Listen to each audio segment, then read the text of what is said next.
Txerriak Diego, Polifemo Ito. Antzerki honetan Greziako kondaira bat kontatuko dugu. Ulisesen dira.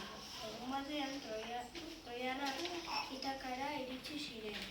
Ulisesen herria. Bertan Helena bizi zen, Greziaren ereina.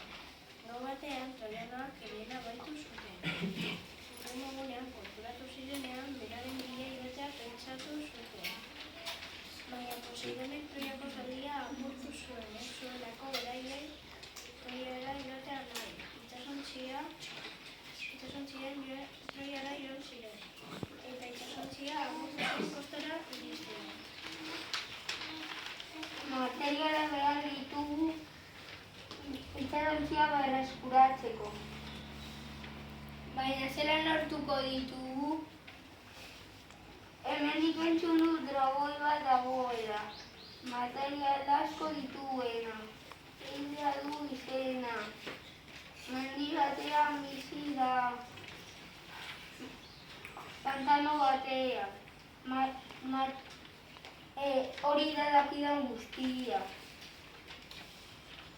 Baina zela jakingo dugu zer mendiatan dagoen? Oso erraza da, bakarkan mendi bat dago. Baina nun dago mendia? Hori ez daki. Orduan mendira joan ziren. Ez dizuet emango materialak itsasontzia egiteko. Honean edo txarrean materialak emango diguzu. Eta borrokatzen hasi ziren. Han egingo zaituztet, ez duzuei ez egingo.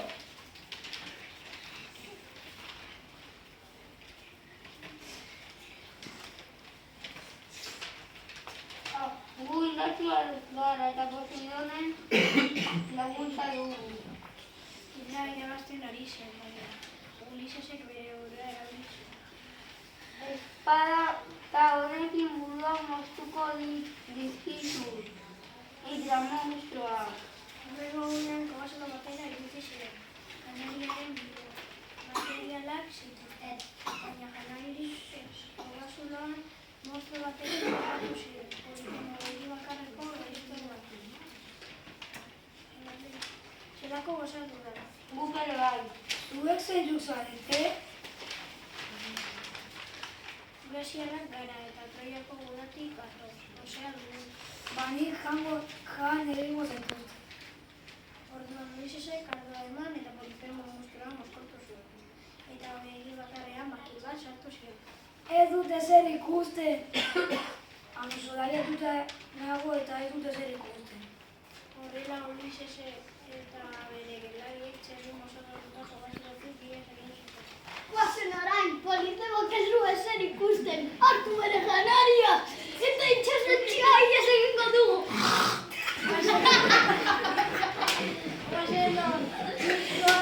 Polifemo atxean utzi eta igo itsasontzia.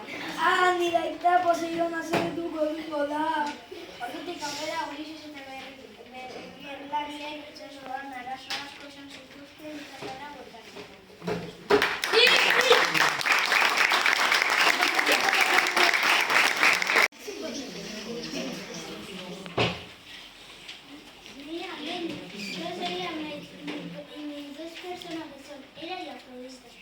Yo soy Eneco y mi personaje es Apolo. Yo soy Susana y mi personaje es Atenea y Hefesto. Yo soy Lucía y mi personaje es Demeter. Hace mucho tiempo en la antigua Grecia ocurrió una historia de los 12 dioses, pero nosotros vamos a contar cinco de ellos: Apolo, Atenea, Demeter, Hefesto y Hera. Apolo se enamoró de Afrodita, la diosa del amor, la belleza y la fertilidad. Pero Apolo no sabía cómo enamorar a Afrodita. Por eso les pidió ayuda a Demeter, Hera y Atenea. Y les preguntó si podían ayudarle a conquistar a Afrodita. Hera, ¿me puedes ayudar a conquistar a Afrodita? ¿Por qué quieres conquistar a Afrodita? Porque es muy bella. Vale, te ayudaré.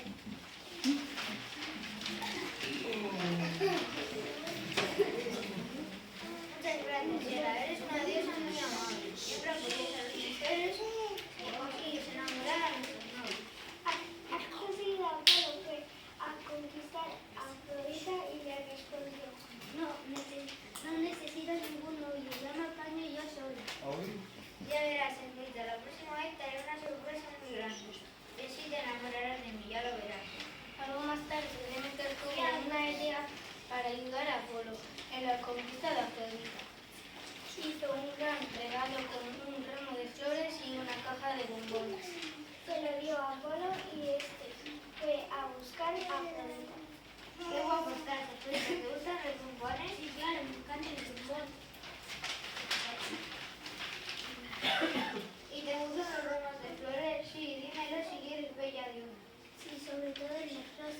popular muy bien. Así podemos hacer una gran palabra. Apolo no paraba de pensar en ella, la diosa Afrodita, porque era tan bella que quería conquistarla. Luego Apolo estaba enfadada con Hefesto, que se gustaba de Afrodita, y le dijo: Hefesto, deja de seguir a Afrodita, que si no había poseído. no, es mía para siempre, no la conquistarás nunca. Entonces intervino Afrodita enfadada con Apolo y Hefesto había estado escuchando la conversación de los dos dioses masculinos y le pareció muy mal. Las chicas no son de nadie, dijo Hefesto. Las chicas no somos criadas, somos personas como vosotros, somos mujeres inteligentes y nadie nos puede entrar. Apolo se dio cuenta que había metido la pata y se fue avergonzado. De esta forma, Apolo y Hefesto fueron expulsados del templo de los dioses, el Olimpo, porque había sido un machista. Hefesto, estás expulsado del monte Olimpo. No, no soy machista, solo quiero estar con Afrodita. Tienes que respetar a las mujeres, si no, no tendrás ninguna oportunidad de estar con ellas. Afrodita tiene razón. Afrodita tiene razón. Escúchale bien, o si no irás al inframundo. Eso es, las diosas tenemos muchos poderes y si los dioses no os portáis bien, iréis a donde Ares. Así fue como Hefesto no pudo convencer a Afrodita y finalmente Apolo se quedó con Afrodita. Apolo y Afrodita hicieron una cita romántica en el restaurante más caro del monte Olimpo. También pidió comida para Demeter, Hera y Atenea, para ayudarle a conquistar a Afrodita. Gracias. De nada, muchas gracias por ayudarme. De nada. Así fue como Apolo se quedó con Afrodita por toda la vida. Eso pensábamos hasta morir. Poco después la Afrodita le fue infiel a Apolo y así fue como Apolo le hizo una venganza. Y Apolo le fue en medio de Afrodita. Y luego cuando Afrodita murió, Ares, el dios del inframundo, le castigó como asesino por el peso de la culpa. Y por esa razón no hay que meterse con Dios. Un rato después, Apolo se construyó una tremenda que se llamaba Elisa. Ya. Yo soy una así Poseidón. Yo soy Vestida. Yo soy Incham y soy Epusa. Érase una vez en el Olimpo, Grecia, la antigua Grecia, hace más de 2500 años, una historia de los dioses. El Olimpo estaba decorado con grandes columnas de mármol blanco y también había un riachuelo con peces de color naranja. Un día Zeus le dijo a Poseidón y a Hestia. ¿Por qué no vamos a visitar a Afrodita que está en el Olimpo? Luego dijo Poseidón a Zeus. Vale, buena idea. Al anochecer Epusa secuestró a Poseidón, sin que nadie se diera cuenta.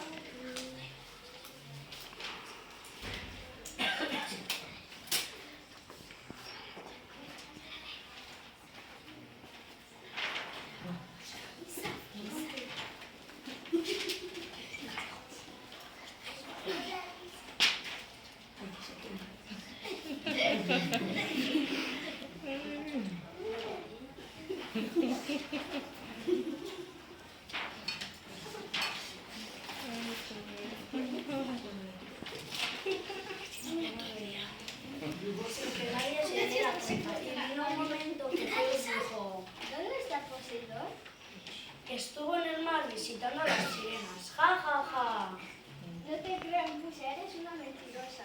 Poseidón estaba ayudando a los pescadores del mar, moviendo los peces para que pescaran mucho. ¡Qué pobre es Poseidón! Siempre ayudando a los humanos. No vas a salirte con la tuya, Pusa. Ya sabes que si haces algo mal, vas a tener en tus espaldas el peso de la culpa, como le pasó a Sísifo, ¿te acuerdas? Sí, sí, fue otro pobrecito, medio dios, medio humano. Todos acaban mal, son unos perdedores. No, Pusa, entonces podemos cometer errores, pero luego si somos buenos, se nos va la culpa y hacemos muchos amigos. Luego Poseidón, con una ola en la boca gritó con todas sus fuerzas. ¡Ayuda! ¡Ayuda!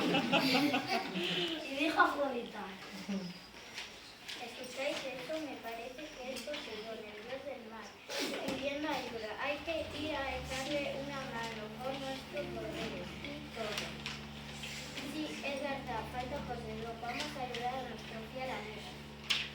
Después Poseidón, como era el dios del mar, sopló dentro del mar Egeo y las olas empezaron a levantarse. Cuando una ola llegó al monte Olimpo, mojó las cuerdas que ataban a las manos de Poseidón y se liberó.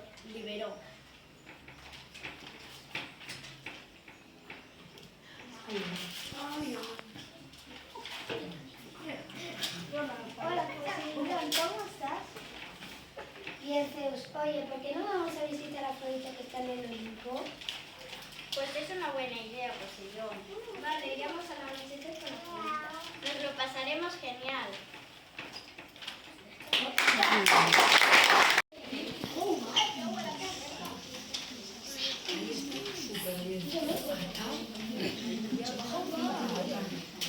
Los 12 dioses del Olimpo, tal de lado. Hefesto, Mohamed, Hermes, Níquel y Dionisio Dano. Eran una vez 4 dioses de la antigua Grecia que se encontraron en el Olimpo. El Olimpo es como una casa blanca y dentro tiene una mesa larga que ahí se sientan los 12 dioses. Nuestros 4 dioses hicieron una fiesta en el Olimpo y Hermes dio las invitaciones y Artemisa por casualidad cazó carne, pollo, carne de oveja y muchas más comidas. Dionisio le preguntó a Hefesto si podía cocinar la comida. Hefesto, ¿podrías cocinar esta comida? Claro que sí. Dionisio trajo el vino, pero a Artemisa no le gustó nada porque tenía un color verdoso y era señal de que estaba envenenado. Hermes, no te bebas el vino. Es una bebida mortal. Un tranquilo, es una bebida para correr más. Hermes se tiró al suelo y se hizo el muerto. Se levantó y fue volando a llevarle un paquete a casa de Dionisio y este llamó a la puerta. Tom, Tom, Dionisio, soy Hermes, ábreme la puerta. Pero nadie respondió. Luego Hefesto quemó el vino envenenado, pero Dionisio le echó la culpa. Luego le tiró 2 cristales rotos a Hefesto y Artemisa tiró una flecha y pagó todos los cristales. Este vino está envenenado. Hay que tirarlo a las serpientes para que lo beban ellas. ¿Pero qué haces con mi vino? Es el fruto de muchos años, no hay que tirarlo. ¿Estás loco? ¿Te quieres morir? Vamos, Dionisio, otra vez estás borracho y no piensas bien. Ven conmigo, que te voy a dar un zumo de naranja. Tienes razón, Hefesto. El vino me ha dejado sentar y no quiso beber más.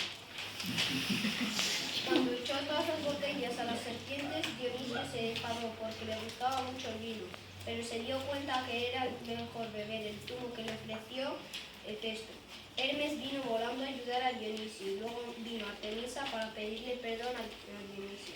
Hermes trajo las tartas del paquete y Hefesto cocinó la carne de Artemisa. Y así es como terminaron todos bien. Pero Dionisio dijo a Artemisa: sí, te pido el perdón y vamos a celebrar la fiesta. Tranquilo, no pasa nada. Todos tendremos días humanos y los mismos problemas. Tienes razón, Artemisa, no hay que ser malvado como Sifo, porque luego tienes que llevar el espada el peso de la culpa. Hay que ser bueno y así se vive mejor, porque así no tienes muchos problemas. Al final todo salió bien, resolvieron todos los problemas y al Olimpo para festejar.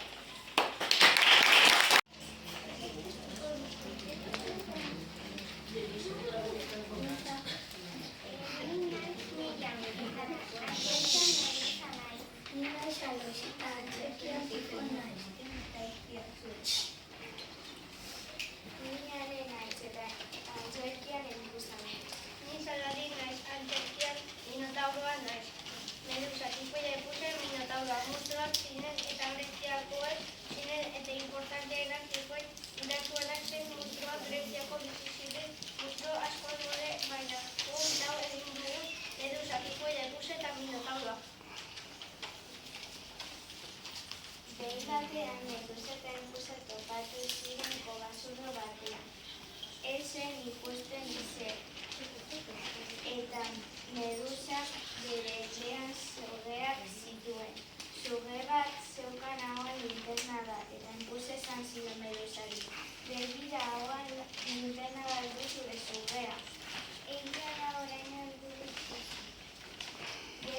Tifon etorri zen korrika, zeren eta Minotauro agertu zen.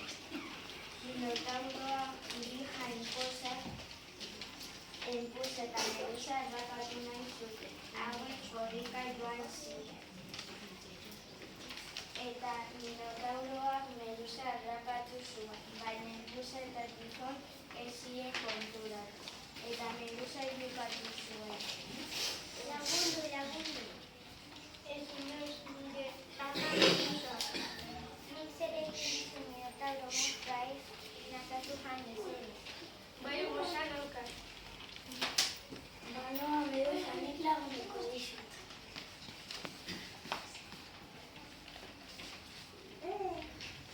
Bai, lagundu mesedez, izan bestela Minotauro mostra. Horrela Tifonek Medusa eskatatu zuen eta Minotauroa askaz aseretu zen. Ez nik indar handia dut eta espadarekin niko zait. Azkenean Tifonek Minotauroaren irabazi zion eta Medusa libre gelditu zen. Bukaeran Tifonek Medusak eta Enpusak beste handi bat egin zuten.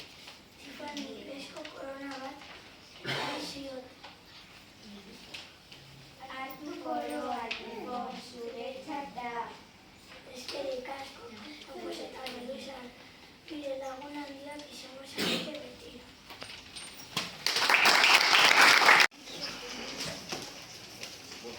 Txerto honetan antzerako Greziako historia kontatuko dizut. Grezia Europaren hegoaldean dago, Mediterranea itsasoa kokatuta. Herri hau orain dela 2005 gertatu zen. Bi herriak, Grezia eta Troia, biran zirenean bera. Egun batean, Elto izeneko helarik troiar bat Greziara etorri zen. Bertan Helena bizi zen, Greziaren erregintza. Eltorrek Helena gaitu zuen. Nor zara zu, dondik zatoz? Hector naiz, Troiako eroa. Nahi da duzu nirekin etorri? Ez, ni ondo bizi naiz hemen ikakapezako gil politenak. Baina kide gustatuko zaizu. Ez, esan dizut joan zaitez, bestera nire lagunei deituko diot. Ezagutzen duzu Ulises heroia? Ez, baina nirekin etorriko zara bai ala bai. Martzen banauzu Ulises asko azerretuko da eta Troiara joango da nire bila. Etorri nirekin bestera nirekin esabiatzen. Ez du nahi, Erdela baitu zuen Helena. Duen Ulises Itakako heroia bere herriko laguntzera abiatu zen eroiari. Bukarako itsasontzi handietan jantzi. Gerlariak gure erregina Helena baitu dute. Troiarrak izan dira, Hector gaiztoa.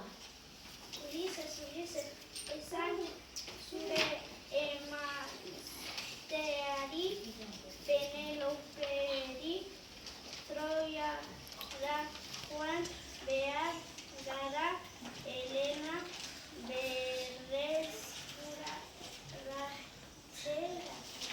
Bai, gerlariak itsasontziak prestatu behar dugu bidai luze bat egiteko.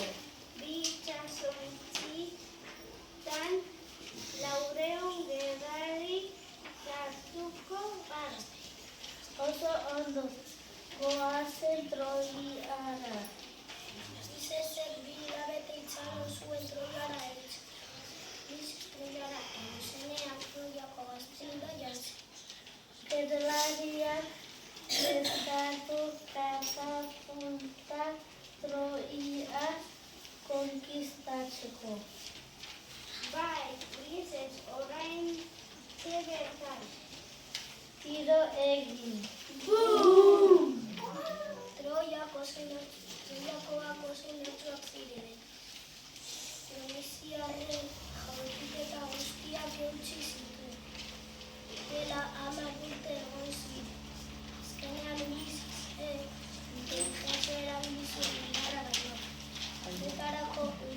ezazue. Urezko zaldi bat eraikiko dugu. Bai, Ulises, nolako zaldia nahi duzu egitea? 100 gerlari barruan sartzeko 10 metroko garaierakoa. Fueran, Troiakoak zaldia bere gaztelura sartu zuen. Troiarrak zaldiaren opariarekin ospatzen ari zirela, Ulises eta bere udariak bertatik atera ziren eta gerra hasi zen. Horrela, Helena berreskuratu zuten eta hitzakara bueltatzeko prestatu ziren. Bueltako bidaiak 10 urte jo zituen. Honen arrazoia Posidoniosko haserretu zelako izan zen. 1, 2, 3.